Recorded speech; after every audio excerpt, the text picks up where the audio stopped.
देखिए, मेरा नाम नदीम जावेद है। मैं कांग्रेस के छात्र संगठन का राष्ट्रीय अध्यक्ष रहा, अल्पसंख्यक कांग्रेस का राष्ट्रीय अध्यक्ष रहा। मैं अभी असम में पार्टी का स्टार प्रचारक था, बंगाल में पार्टी का स्टार प्रचारक हूँ और मैं थाने डिस्ट्रिक्ट का ऑब्जर्वर हूँ।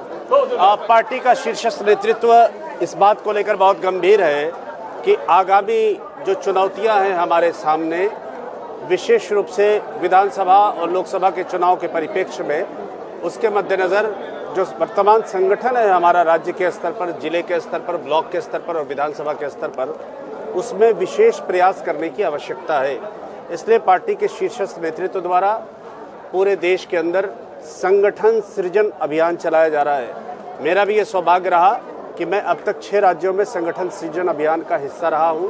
मैं पहले मध्य प्रदेश के बाद पंजाब के फरीदकोट के बाद राजस्थान के 1-2 जिलों में, राजस्थान के बाद फिर मैं आंध्र प्रदेश के प्रकाशम में, उसके बाद मैं मेघालय में और मेघालय के बाद आपके राज्य में आया हूँ। बुनियादी विचार ये है कि पार्टी का नेतृत्व ऐसा समझता है कि हमारा संगठन जिस तरह से सक्रिय होना चाहिए वैसे नहीं है।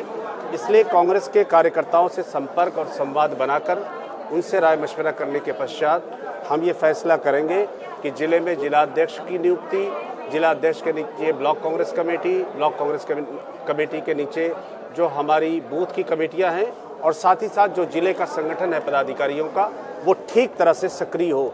इसके लिए हम लोग लगातार प्रयास कर रहे हैं। पिछले 4 दिनों से मैं थाने जिले में हूँ।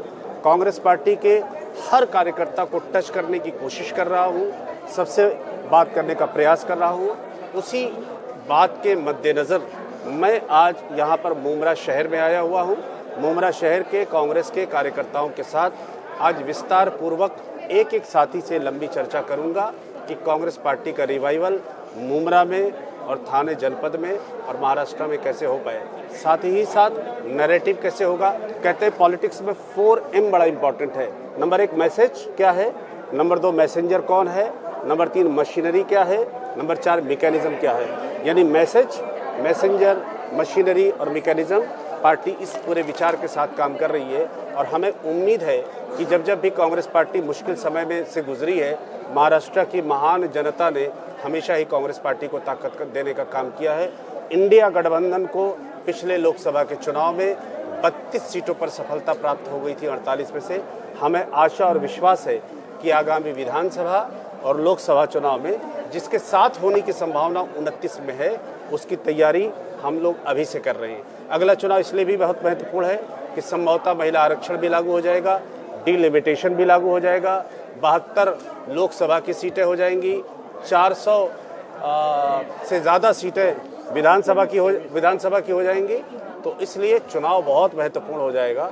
तो इसलिए पार्टी अभी से उस काम में सक्रिय है और मैं इसीलिए यहाँ पे आया हुआ हूँ। जावेद भाई, ये जो महिला आरक्षण की जो आपने बात किया है, ये कांग्रेस विरोध क्यों कर रही है, इसकी वजह बताइए। कांग्रेस इसलिए विरोध कर रही है कि बेसिकली बीजेपी बात तो महिला आरक्षण की कर रही है, लेकिन महिला आरक्षण के साथ साथ बीजेपी डिलिमिटेशन को लागू करना चाहती है।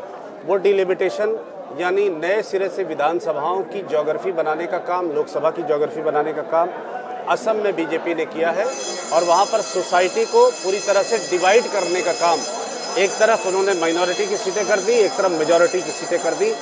एक देश के अंदर कई देश बनाने की कोशिश बीजेपी का शीर्षस्थ नेतृत्व करना चाहता है। दूसरी और महत्वपूर्ण बात यह है कि डिलिमिटेशन वो 2012 की जनसंख्या के आधार पर, जनसंख्या की जनगणना के आधार पर करना चाहते हैं। 2027 की जो जनगणना होगी वो कास्ट सेंसस होगा, पिछड़े कितने हैं, दलित कितने हैं, मुस्लिम कितने हैं, वो पूरा डेटा आ जाएगा।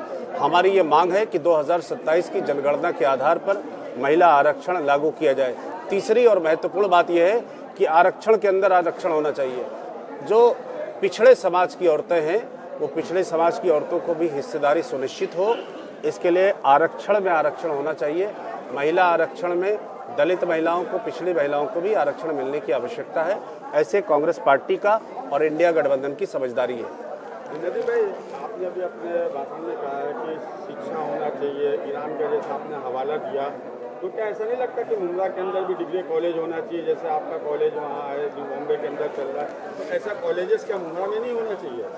बिल्कुल होना चाहिए। मुझे ऐसा लगता है कि दो फोरम हैं काम के। एक तो ये है कि हम सरकार से अपेक्षा करते हैं कि सरकार काम करे।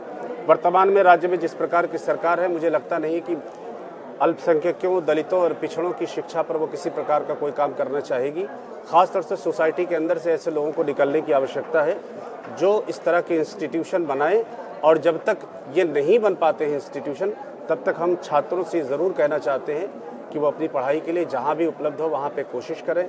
साथ ही साथ जो मुस्लिम बच्चे हैं, दलित बच्चे हैं, कमज़ोर वर्ग के बच्चे हैं, उनसे मैं ये भी गुजारिश करना चाहता हूँ कि पढ़ाई के लिए जो भी मौके मिलें, जो उनके अंदर सलाहियत हो, जहाँ भी एडमिशन हो रहा हो, मेहनत से काम करें। क्योंकि अम्बेडकर ने एक बात कही थी, अम्बेडकर को आज मैं दोबारा कोट करता हूँ।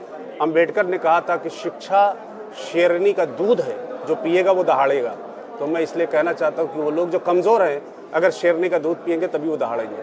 नदी में जैसा आपके वालिद साहब ने ओएनडी के अंदर शिक्षा पे जोर दिया था, और जो गरीब बच्चे थे उनको अपने पैसे से, मतलब वो ज़्यादातर स्कूल में डोनेट करते थे और ज़्यादा से ज़्यादा कोशिश करते थे कि वो बच्चे हासिल करें। तो इस तरीके से क्या आप यहाँ पे जो गरीब बच्चे हैं, जो कभी कभी हाई स्कूल करके छोड़ देते हैं, बहुत से 8वीं पढ़ के छोड़ देते हैं पैसे के लिए, ऐसे लोगों के लिए आपके पास कोई ठोस योजना? देखिए, हमारा व्यक्तिगत स्तर पर जो मेरे इंस्टीट्यूशन है मुंबई में, हमारे छोटे भाई वसीम देखते हैं, उसमें हमारी कोशिश ये होती है कि जो लोग ड्रॉप आउट हैं, कमज़ोर हैं, पढ़ाई नहीं कर पा रहे, उनको करें। लेकिन मैं समझता हूँ कि किसी एक आदमी के प्रयास से मसले का हल नहीं होगा।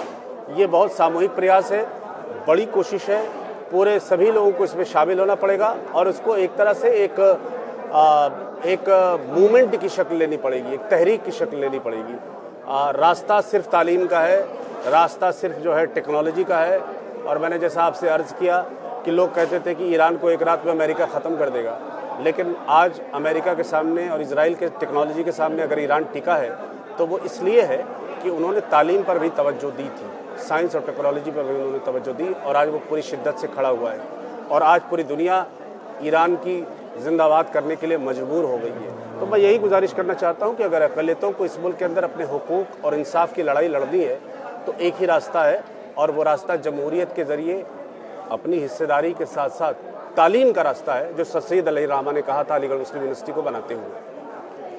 राहुल गांधी के जो यात्राएं होती हैं उसको लेकर एक फील्ड बनती है, लेकिन जब एक्शन होते हैं तो इंडिया अलायंस पीछे हो जाता है।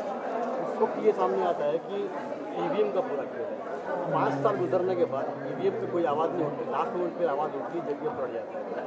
तो अभी इस बीच में आवाज़ क्यों उठाई जाती है? नहीं, देखिए, ऐसा है कि न सिर्फ ईवीएम पर सवाल हो रहा है, बल्कि मोहतरम राहुल गांधी साहब ने कर्नाटका के एक असेंबली का डेटा पेश किया प्रेस कॉन्फ्रेंस करके, और उस डेटा के ज़रिए पता चला कि एक बहुत बड़ी तादाद में फर्जी वोटर बीजेपी ने बना रखा था। उसके बाद उन्होंने हरियाणा के 24 लाख वोटर का डेटा प्रस्तुत किया। अगर हरियाणा में कांग्रेस पार्टी को कुल 22,000 वोट और आ जाती तो हमारी सरकार बन जाती। 24 लाख फर्जी वोट का डेटा प्रस्तुत किया, इलेक्शन कमीशन बोलने को तैयार नहीं है। SIR के माध्यम से ख़ास तौर से मुसलमानों का, दलितों का और पिछड़े लोगों का वोट काटने की कोशिश हो रही है। कांग्रेस पार्टी लगातार इस बात को लेकर तहरीक चला रही है। मैं समझता हूं कि इस देश में सबसे मुखर किसी की आवाज़ है तो वो कांग्रेस पार्टी की और हमारे नेता मोहतरम राहुल गांधी जी की आवाज़ है, दूसरी कोई आवाज़ नहीं है। तीसरी बात मैं ये ज़रूर आपसे अर्ज़ करना चाहता हूँ कि भारत एक राष्ट्र के रूप में बहुत कामयाब है। इसलिए कामयाब है कि हमने इस मुल्क के अंदर संस्थाएँ खड़ी की, कार्यपालिका, न्यायपालिका, विधायिका, मीडिया को भी हम उसका एक हिस्सा मानते हैं। मगर इंस्टीट्यूशन पर हमला करने की कोशिश शाह और तानाशाह लगातार कर रहे हैं। इलेक्शन कमीशन को जेब में रख लिया है। गुप्ता जी उनके नौकर की तरह से बिहेव कर रहे हैं। जो इलेक्शन कमिश्नर है, चीफ इलेक्शन कमिश्नर, जो अमित शाह कहते हैं उतना ही करते हैं, जो मोदी का इंस्ट्रक्शन आता है उसको उतना ही फॉलो किया जाता है। हम ये कह रहे हैं कि पूरे डेमोक्रेसी पे हमला करने की कोशिश भाजपा के शाह और तानाशाह कर रहे हैं।